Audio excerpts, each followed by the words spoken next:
Never back down, never what? Never give up. Yeah, I want it louder though. Never back down, never what? Never give up. Never back down, never what? Never give up. Let's play! Let's go! ឃ្លាពេញនៃអ្វីដែលពួកគេបាននិយាយមិញគឺ never back down never give up never back down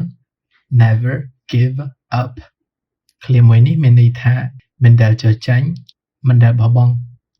ឬកុំចុះចាញ់កុំបោះបង់យើងប្រើពាក្យសម្ដីនេះដើម្បីប្រាប់នរណាម្នាក់មិនឲ្យព្រមចុះចាញ់ពេលមានការប្រកួតប្រជែងឧបសគ្គនិងភាពលំបាកផ្សេងៗហើយកុំបោះបង់នៅអ្វីៗដែលគេបានចាប់ផ្ដើមធ្វើហើយត្រូវមានភាពអំណត់និងបញ្ញាចិត្តនៅក្នុងវីដេអូមិញម្នាក់ប្រុសនឹងចង់និយាយថា Never back down, never what? កុំចុះចាញ់កុំអីគេហើយម្នាក់ស្រីចង់និយាយថា Never give up. កុំបោះបង់